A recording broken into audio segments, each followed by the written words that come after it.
오늘 저희가 교회에서 복도를 지나가는데 한 집사님이 목사님 오늘 무슨 좋은 일이 있으시냐고 너무 기분이 좋아 보이신다고 그래요.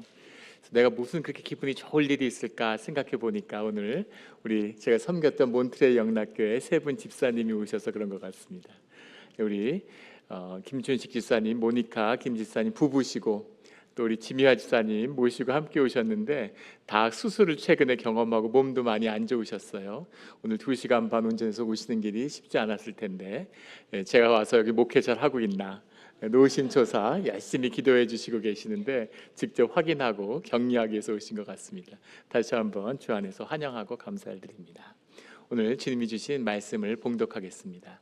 오늘 주님이 주신 말씀은 마태복음 9장 9절로 17절까지의 말씀입니다. 그 가운데 17절 말씀 한 목소리로 봉독하겠습니다. 새 포도주를 낡은 가죽 부대에 넣지 아니하나니 그렇게 하면 부대가 터져 포도주도 쏟아지고 부대도 버리게 됨이라. 새 포도주는 새 부대에 넣어야 둘이 다 보존되느니라. 아멘. 다 같이 말씀을 위한 묵상 기도를 드리겠습니다. 하나님 아버지 감사합니다. 주의 말씀을 듣고자 저희가 주의 제단 앞에 모였습니다.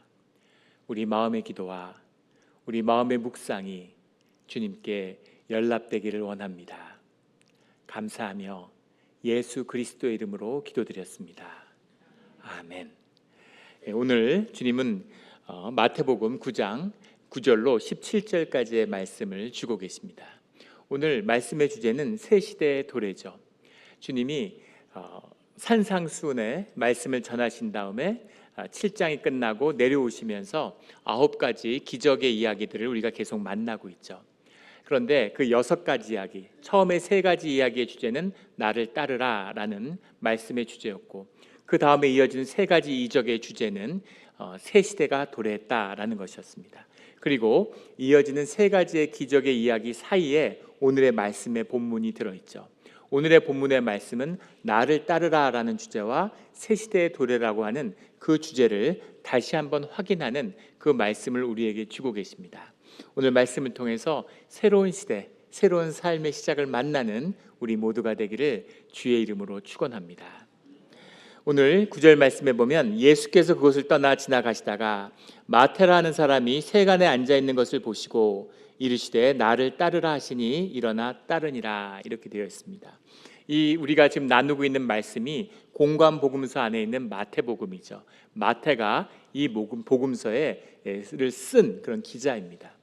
이 마태복음 가운데 마태의 고백이죠. 내가 예수님을 이렇게 만났습니다 라고 하는 그 고백의 말씀이 들어있는 겁니다. 마태가 예수님을 만나서 예수님과 함께 하게 된 이야기, 이것은 마태에게는 이루 말할 수 없는 감격의 사건이었습니다. 마태는 우리 평행 본문인 마가복음 2장이나 누가복음 5장에 보면 그가 알페오의 아들 레위였다 이렇게 얘기합니다. 그의 원래 이름은 레위죠. 그러면 마태란 이름은 무엇일까? 아마도 베드로가 게바라는 이름을 주님께 받은 것처럼 이 레위도 주님께 마태라는 이름을 새롭게 받았다라고 볼 수 있겠죠.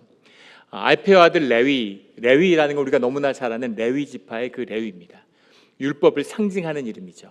그런데 그 레위가, 이 마태가 정말 레위 지파였을까에 대한 것은 그런 기록은 전혀 없기 때문에 알 수 없는데, 과연 레위 지파가 세리가 돼서 로마의 식민 지배에 복무할 수가 있었을까라고 생각하면 좀 의아한 이름이긴 하죠. 분명한 것은 마태의 원래 이름은 레위였고, 레위가 상징하는 건 이 이스라엘의 유대교의 율법을 상징하는 이름을 가진 자였다는 겁니다. 그가 주님을 만나서 새로운 이름, 마치 야곱이 이스라엘이 되는 것처럼 레위가 마태가 된 거죠.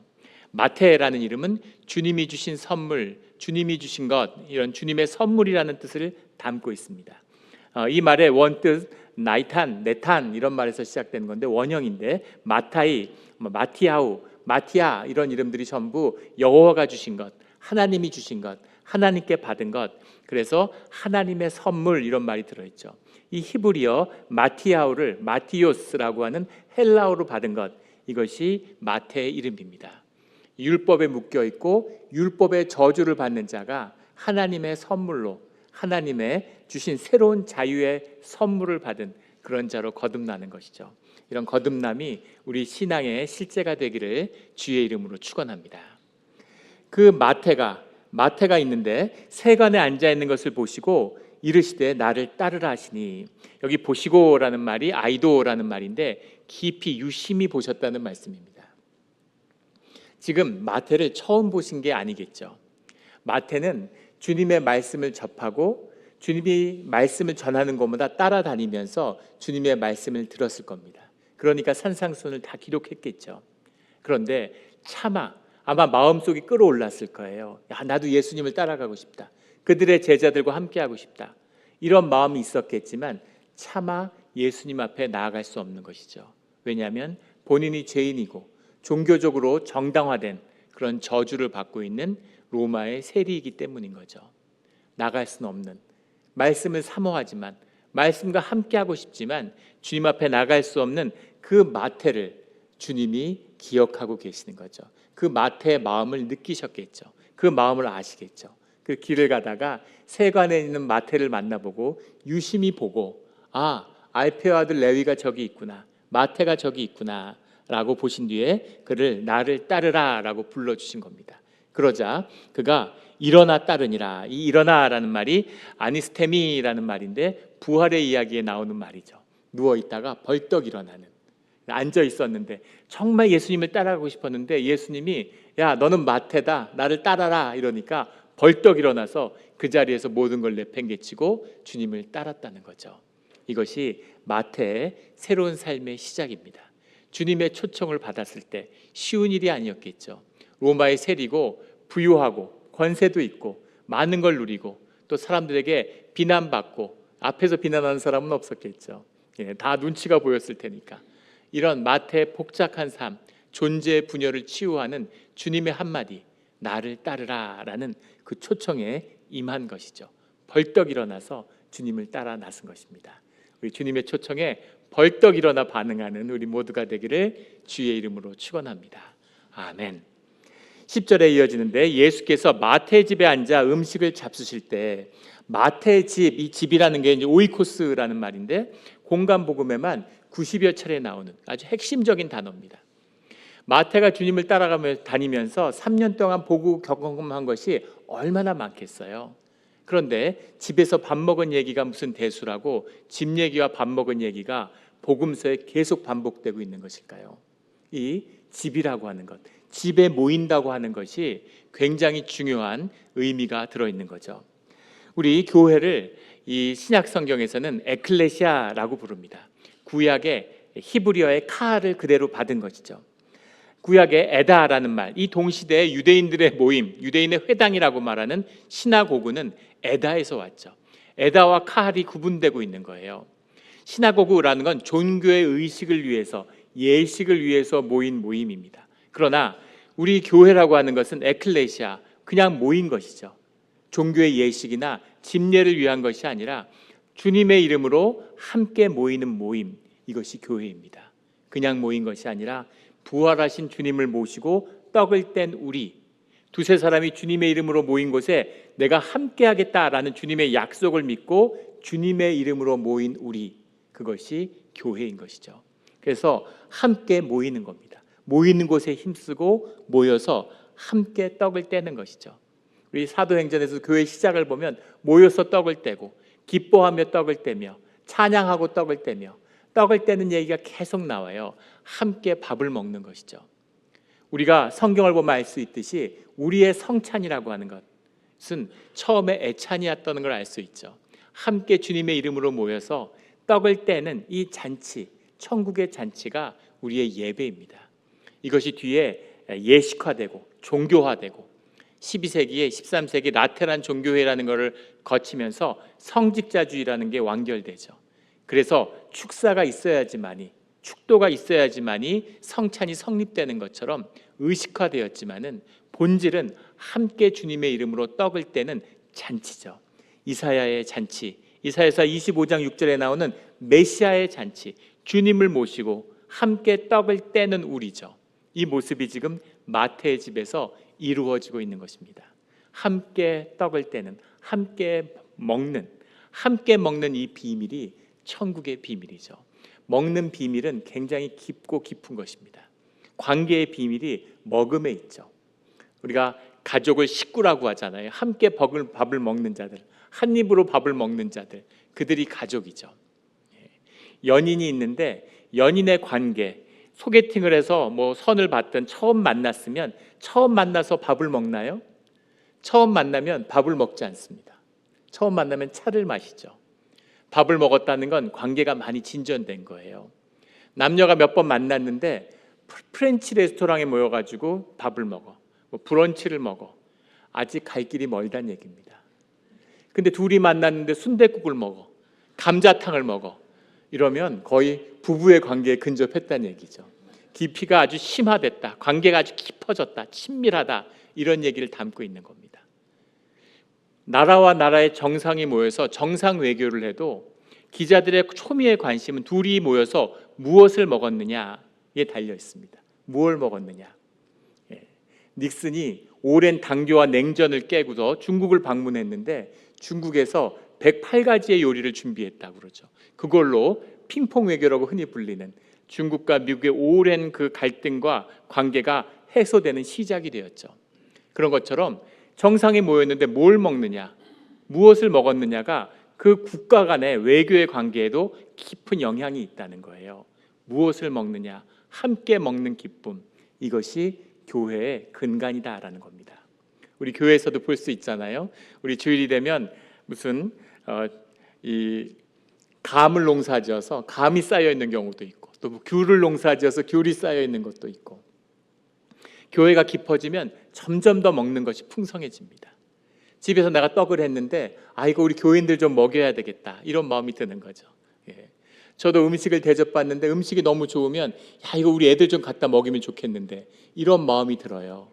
그런 마음으로 우리 교회, 우리 식구들을, 교회 가족을 좀 이걸 먹이면 좋겠는데, 그런 마음으로 음식을 갖고 오고 나누게 되는 것이죠. 이것이 하늘 가족의 비밀, 부활하신 주님을 모시고 함께 떡을 떼는 우리 교회의 비밀이다라는 겁니다. 주님이 마태의 집에서 함께 밥을 먹고 천국의 잔치를 열고 계시는 거죠. 세리와 죄인들이 와서 예수와 그의 제자들과 함께 앉았더니, 마태의 집에 주님이 들어오신 것만 해도 놀라운 것인데, 함께 제자들과 식사하는 걸 보고 세리와 죄인들이 와서, 여기 죄인들은 무슨 형법상의 죄를 지어서 쫓기고 이런 사람들이 아니죠. 유대에 613가지의 교리들이 있는데 그 율법들을 지키지 못하는 자들입니다. 그 613가지의 율법을 누가 지킬 수가 있겠어요? 제사장이나 서기관 같은 직업적인 종교인이 아니라면, 바리새인 같은 그런 열심주의자들이 아니면 이 율법을 누구도 지키지 못합니다. 그런데 그 율법의 정죄를 받아서, 정당화되어 있는 저주를 받아서 상처와 아픔으로 살아가는 사람들, 그 사람들이 이 자리에 찾아왔다는 거죠. 천국을 침노하라, 자격이 없는 자들이 와서 주님과 함께 떡을 떼는 그 천국의 잔치의 일원이 되었다는 겁니다. 그런데 바리새인들은 이게 못마땅한 거죠. 11절에 보면, 바리새인들이 보고 그의 제자들에게 이르되 어찌하여 너희 선생은 세리와 죄인들과 함께 잡수시느냐. 어떻게 죄인들하고 함께 율법을 뭘로 보느냐, 어떻게 죄인들하고 함께 떡을 떼느냐, 이렇게 항의를 하는 겁니다. 누가복음 18장 11절에 보면 주님께서 제단 앞에 서 있는 세리와 바리새인의 비유를 말씀하고 계세요. 거기서 뭐라고 얘기하시냐면, 바리새인은 따로 기도하여 이르되, 유대인들은 손을 들고 큰 소리로 기도를 하죠. 그래서 따로 기도한다는 건 옆에 세리가 없을 때 기도했다는 겁니다. 뭐라고 기도하냐면, 하나님이여, 나는 다른 사람들과 같이 곧 토색, 불의, 간음하지 않은 자들과 같지 아니하고 이 세리와도 같지 아니함을 감사하나이다. 제가 불의한 자가 아니라 의로운 자로 감사하고 세리와 같지 않음을 감사합니다. 이렇게 기도했다는 거죠. 근데 세리는 하늘을 바라볼 수가 없는 거죠. 죄인이니까. 죄인이기 때문에 주님 앞에 기도조차 할 수 없는 그런 세리의 아픈 마음을 주님은 만나주시고 거두어 주신다라는 겁니다. 주님은 아픈 자를 위해서 왔다. 12절에 건강한 자에게는 의사가 쓸데없고 병든 자에게라야 쓸데있느니라. 아파야 의사 선생님을 만나고 아파야 의사 선생님이 고쳐줄 거 아니에요. 아프지 않다는데, 멀쩡하다는데 의롭다고 하는데 무슨 치유가 있고 무슨 회복이 있겠습니까? 나는 아픈 자들을 위해서 왔다. 나는 죄인들을 구하려 왔다. 이렇게 말씀하고 있는 겁니다. 바리새인들은 왜 이렇게 의로울까? 바리새인뿐 아니라 모든 사람들이 다 마찬가지입니다. 우리 인간에게는 두 가지 비밀이 있다고죠. 하나는 사피엔스의 비밀이 있습니다. 우리의 육신의 인간들이 어떻게 지배종이 됐는가, 어떻게 인류를 다, 지구를 다 지배하는 그런 모든 생물학의 왕 같은 종이 됐는가는 이 인간들이 영을 갖고 있기 때문에 서로 교통하기 때문이죠. 그 교통을 나누는 육체의 비밀이 뭐냐면 인류학자들은 그게 뒷담화에서 왔다는 거예요. 인간들은 모이면 뒷담화를 해요. 누군가를 계속 씹어대는 겁니다. 그 사람을 씹음으로 인해서 서로 정보도 교환하고 서로 일체감도 느끼고 우리가 남이 아니라 우리는 공동체야, 우린 연결되어 있어 라는 그런 집단성을 계속 키워가는 게 사피엔스의 가장 강력한 생존 전략이었다는 거죠. 늘 뒷담화를 합니다. 그게 인간의 본질이에요. 교회에 왔는데 뒷담화가 종교의 버전으로 업이 됩니다. 업그레이드가 돼요. 어느 권사님 딸이 이혼했대. 아유 저런, 우리가 같이 기도해야 되는데 왜 이혼했대? 그런 이야기들을 서로 나누는 거죠. 남의 뒷담화를 함으로 우리가 지배종이 됐는데 뒷담화를 하는 걸 어떻게 버릴 수가 있겠어요?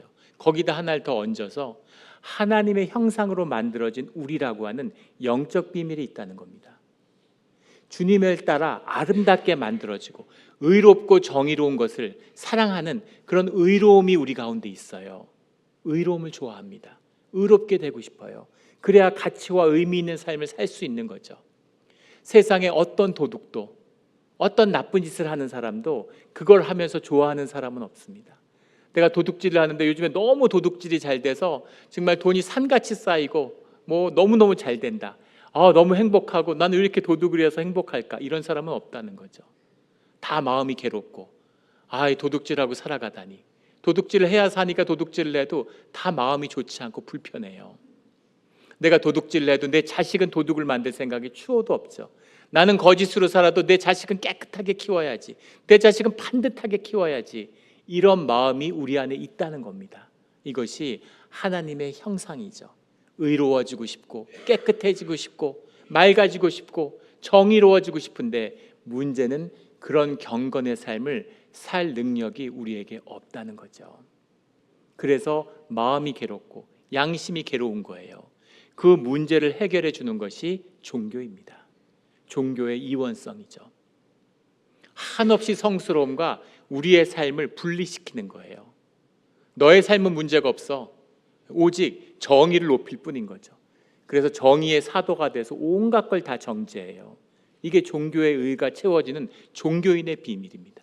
다른 사람을 정죄하고 다른 사람들을 판단하고 다른 사람들을 비판하면 내 정의감이 막 치솟아 올라서 내 의로움이 나한테 차오르는 거죠. 의로운 사람이 된 것 같아요. 정의로워진 것 같아요. 그럼 뭔가 마음이 뿌듯하고 괜찮은 거죠. 기분이. 내 삶은 마주할 수 없는, 왜냐하면 내 삶은 의롭지 못하고 내 삶은 깨끗하지 않고 내 삶은 거짓이기 때문인 거죠. 다윗의 고백과도 같은 겁니다. 내가 죄 중에 잉태되어서 죄 중에 태어났습니다. 죄된 부모에게서 죄된 육신을 갖고 태어나서 죄된 세상을 살아가는데 어떻게 내가 참되고 바를 수가 있겠어요? 그것은 거의 불가능에 가까운 이야기입니다. 우리가 다 아는 이야기고 우리가 짧든 길든 생애를 살면서 만난 진실이죠. 다 거짓이고 다 가짜라는 걸 알아요.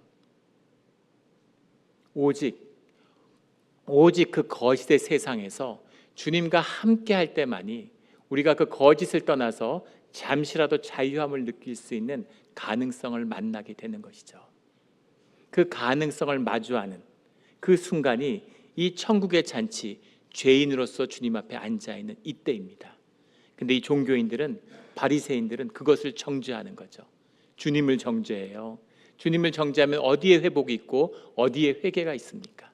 이게 종교의 문제고 종교의 거짓이 가지는 치명적인 문제인 거죠. 회복할 수가 없는, 용서받을 수가 없는 그런 종교인의 모습을 보게 됩니다.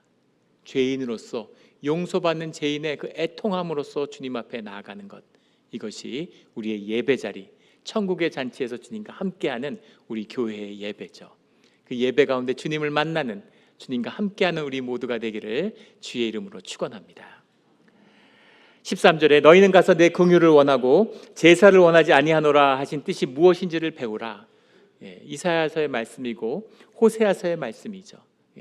주님이 원하신 인애와 긍휼이 무엇인지를 만나라. 종교에는 이 은혜와 긍휼을 마음에 담을 수 없는 겁니다. 삶의 실제를 마주하지 않으니까, 이원화돼 있으니까, 가짜로 사니까, 그러니까 이 진실을 만나지 못하죠.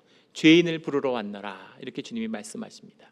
14절에 그때 요한의 제자들이 예수께 나와 이르되 우리와 바리새인들은 금식하는데 어찌하여 당신의 제자들은 금식하지 아니하나이까. 요한의 제자들이 주님을 찾아왔는데 여기서 재미있는 모습이 하나 보여요. 바리새인이든 서기관이든 사두개인이든 이들 그룹들은 항상 예수님을 따라다니고 예수님을 귀 기울여 듣죠. 그런데 뭔가 문제를 걸고 이슈를 만들 때에는 항상 예수님의 제자들을 공격합니다. 제자들에게 말을 걸죠. 제자들에게 질문합니다. 그런데 요한의 제자들은 예수님께 나와 예수님께 질문하고 예수님께 논쟁을 시작했다는 거죠. 요한의 제자들은 쿰란 공동체를 만든 SNF파의 중심이 됐던 핵심적인 그 시대의 종교인 중에 최강자고 역사적으로도 최강자죠. 예수님이 마가복음 11장 11절에 여자에게서 난 자 중에 세례 요한보다 큰 자가 없다, 이렇게 얘기하셨죠. 종교의 최강자예요. 그런 세례 요한의 제자들입니다. 결혼도 안 하고 밥도 안 먹고 메뚜기 잡아먹고 꿀을 먹으면서 광야에서 공동체 생활을 하면서 그렇게 신앙을 추구하는 그런 사람들, 그 시대의 최강의 종교인들입니다. 그들이 주님께 와서 왜 그 당신의 자녀들은, 당신의 제자들은 금식하지 않습니까? 유독의 핵심이 금식인데 유대인이라면 당연히 일주일에 2번은 모세가 시내산에 올라간 날과 내려온 날을 기념하는 이틀은 금식을 해야 되는데, 절기에 금식을 해야 되는데 왜 당신 제자들은 모이면 밥을 먹고 이렇게 즐거워하는 겁니까? 이렇게 따지고 있는 것이죠. 15절에 예수께서 그들에게 이르시되 혼인집 손님들이 신랑과 함께 있을 때 슬퍼할 수 있느냐? 그러나 신랑을 빼앗길 날이 이르리니 그때는 금식할 것이니라. 현상계의 일시성을 말씀하시는 종말론적인 얘기죠. 지금은 나와 함께 있고 천국의 잔치인데 결혼식 날 혼인잔치에 금식하는 자가 있느냐? 우리가 함께 즐거워해야 할 때가 이때다. 그런데 너희가 금식할 때도 오고 슬퍼할 때도 온다. 그때는 슬퍼하고 금식해라, 이런 말씀이죠. 결혼식 때 함께 기뻐하는 신랑의 친구로서 신랑을 기뻐하는 이 천국 잔치를 함께 해라. 이 천국 잔치가 우리의 예배잖아요. 그래서 주일은 기쁘고 주일은 예배하고 주일은 잘 먹는 것입니다. 우리 교회 처음 나오시고 이렇게 막 열심에 붙들린 분들 중에 사순절이 시작되고 또 고난주간 이런 게 오면 목사님 우리 주일에도 한번 금식을 해야 되는 거 아니냐고 그렇게 얘기를 하세요. 그럼 일단 주일에 식사당번이 아니신가 한번 체크해 봐야죠. 그런데 주일에는 금식이 없습니다. 천국 잔치에는 금식이 없어요. 항상 고난주간에도 사순절에도 주일날은 빼고 계산하는 거죠. 주일은 항상 기쁘고 잔치인 것이죠. 부활하신 주님과 함께 떡을 떼는 것, 이것이 주일의 비밀, 안식일의 비밀, 천국의 비밀, 예배의 비밀이기 때문입니다. 우리 늘 천국에서 주님과의 천국잔치, 혼인잔치에 기쁨으로 참여한 우리 모두가 되기를 주의 이름으로 축원합니다. 그리고 말씀하시는데 생배 조각을 낡은 옷에 붙이는 자가 없나니, 우리 저희 어머니 세대는 이런 걸 기억하시죠. 우리 교회에도 그런 세대가 계시죠.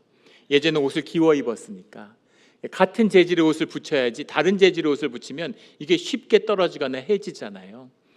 저희 세대만 해도 옷을 기워 입은 기억은 없습니다.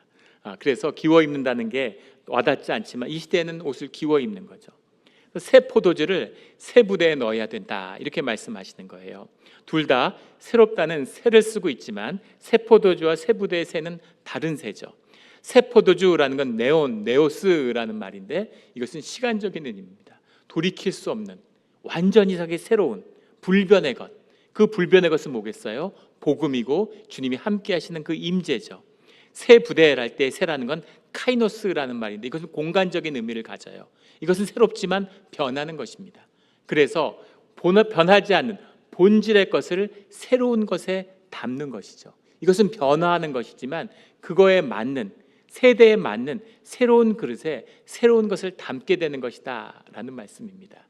종교의 말씀이죠. 우리가 종교를 비판하고 종교를 뭐라고 해서 종교가 없어야 된다는 의미가 아니죠. 종교의 본질을 회복하고 옷과 몸이 구분되는, 옷이 주인이 아니라 몸이 주인이다라고 하는 새로운 것을 새로운 곳에 담고 원래의 것, 복음이 회복되어야 된다. 영원히 변하지 않는 가치를 이 현상계 안에서 너희가 담고 누려야 된다라는 말씀입니다.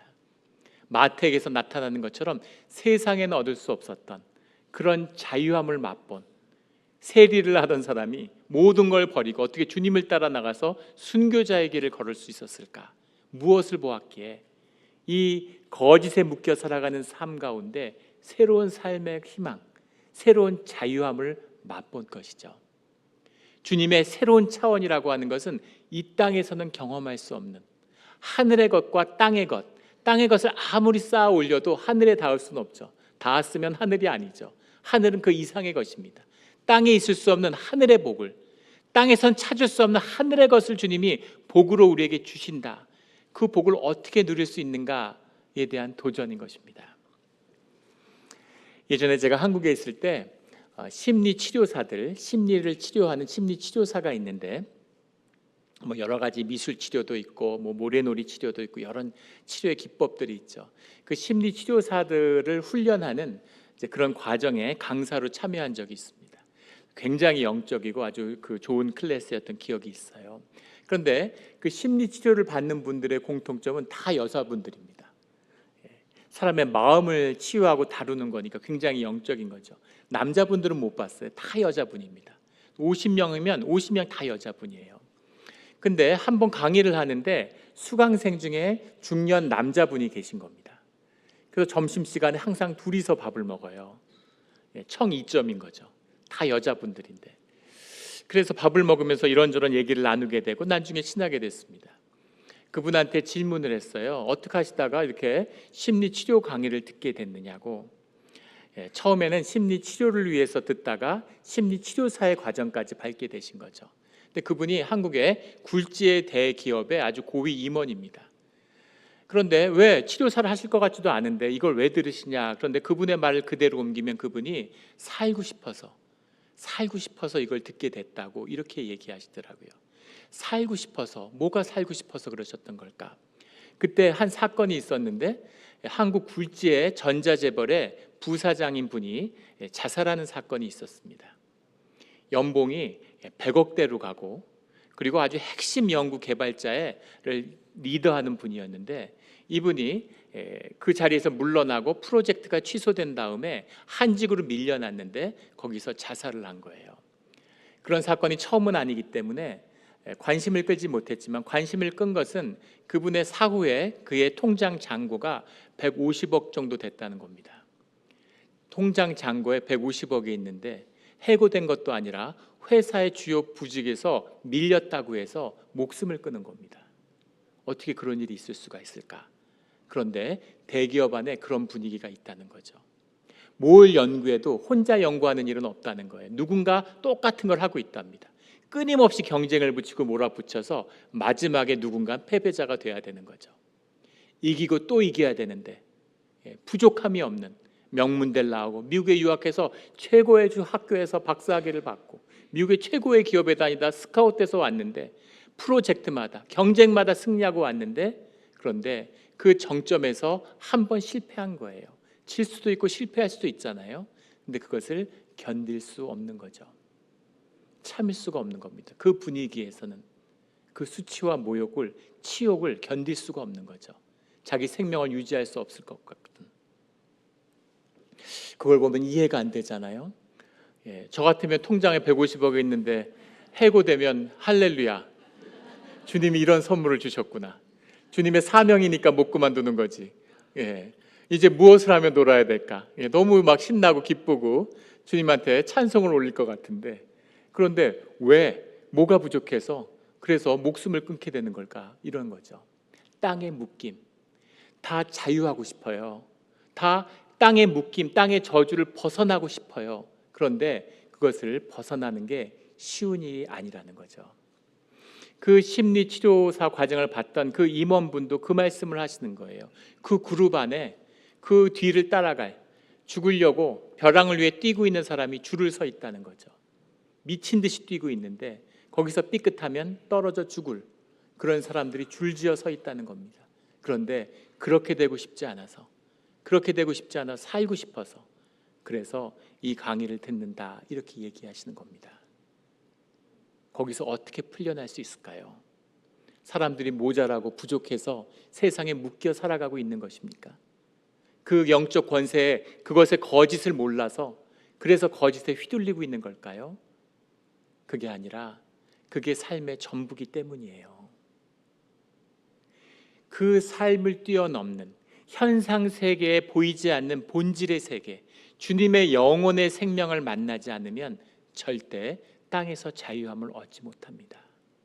땅의 묶임을 알아도 풀려나지 못해요. 그것을 풀려날 수 있는 새로운 시도, 새로운 차원이 열리는 유일한 비밀은 주님과 하나 되는 것입니다. 주님과 하나 된다는 것은 이제까지의 나를 버리는 것이 아니라 내가 살아온 모든 내 삶이 주님을 만남으로 주님 안에서 그 삶이 화해하고 그 삶과 통합하는 그런 나를 만날 때 내 삶이 주 안에서 새로운 차원으로 열리는 것이죠. 그래서 언뜻 보면, 겉으로 보면 똑같은 삶의 자리, 똑같은 삶인 것 같지만 주님의 영혼의 생명을 보았기 때문에, 주님과 하나 됐기 때문에 주님과 함께하는 자유함이 내 삶의 새로운 차원으로 열리는 것입니다. 그 자유를 만난 사람만이 삶의 굴레를, 삶의 저주를 떨칠 수 있어요. 그게 유일한 삶의 자유함을 여는 그 비밀입니다. 그 자유를 만난 사람, 그 영혼을 본 사람은 기쁨과 감사로 살아가게 돼요. 그게 본질을 만난 사람의 고백입니다. 감사한 거예요. 밖으로는 감사함으로 드러나고 안으로는 기쁨인 거죠. 겉으로 보면 기뻐할 일이 아무것도 없을 것 같은데, 그런데 말도 안 되게 기쁜 겁니다. 왜 기쁠까요? 기쁨이라고 하는 것, 감사라고 하는 것은 너에 대한 것이 아니에요. 내가 너에 대해 감사한 건 이미 감사가 아닌 겁니다. 이게 무슨 의미가 있어요? 너에 대해서 감사가 아니라 너가 감사의 주체가 되는 거예요. 그때 우리가 기쁨으로 감사를 받게 되는 겁니다. 우리가 자녀의 관계에서 그런 관계를 만나죠. 자녀와 하나가 됐잖아요. 자녀가 내 안에 있어요. 그래서 자녀의 아픔을 내가 아파할 수 있습니다. 자녀의 기쁨을 기뻐할 수 있죠. 애가 아프면 차라리 내가 아팠으면, 애가 잘 되면 내가 잘 된 것보다 훨씬 더 기쁘죠. 그 아이가 내 안에 있기 때문입니다. 그 아이 안에 나를 만나게 되죠. 그래서 그 아이가 잘 된 것을 보면 내가 잘 된 것보다 더 기쁜 감사로 그 기쁨을 만나게 되는 거죠. 이 기가 막힌 관계의 비밀을 갈라디아서 2장 20절은 속사람이라고 이야기합니다. 예수 그리스도 하나됨으로 예수님이 내 안에 계셔서 그 예수님의 기쁨을 내가 기뻐하고 그 아픔을 내가 아파하면서 주님을 향한 감사가 나의 감사가 될 수 있는 거죠. 그래서 기쁨과 감사로 내 삶이 누려지는 겁니다. 주님을 바라보는데 주님 안에 내가 있죠. 그래서 주님의 영광을 보면서 내가 주님께 감사할 수 있는 거죠. 그 감사를, 주님의 감사를 나의 감사와 나의 기쁨으로 누릴 수 있는 비밀, 이것이 주님과 하나 되는 비밀입니다. 그 비밀을 천국 잔치로, 새 포도주로 말씀하고 계시는 거죠. 이 기쁨을 만난 사람, 이 감사를 만난 사람은 이 삶의 일상성을, 뻔한 삶을, 내 삶의 모든 선택과 나의 카르마 때문에 묶여서 꼼짝달싹 못하는 이 땅의 저주에 묶인 삶을 풀 수 있는 새로운 삶이 시작되는, 오늘 마태처럼 벌떡 일어나서 새로운 삶을 시작하는 그 삶의 길이 열리는 것이죠. 주님은 오늘 우리에게 그 잔치에, 그 새로운 삶의 길로 초청해 주고 계십니다. 나를 따르라, 나를 따르라. 벌떡 일어나 주님을 따르는 자는 새로운 삶의 차원을, 겉에 눈으로는 똑같이 보이지만 완전히 새로운 자유한 삶을, 기쁨의 삶을, 감사의 삶을 시작하게 되는 것입니다. 그 삶의 길이 열리는 오늘 이 시간이 되기를 예수 그리스도의 이름으로 축원합니다. 아멘. 함께 기도드리겠습니다.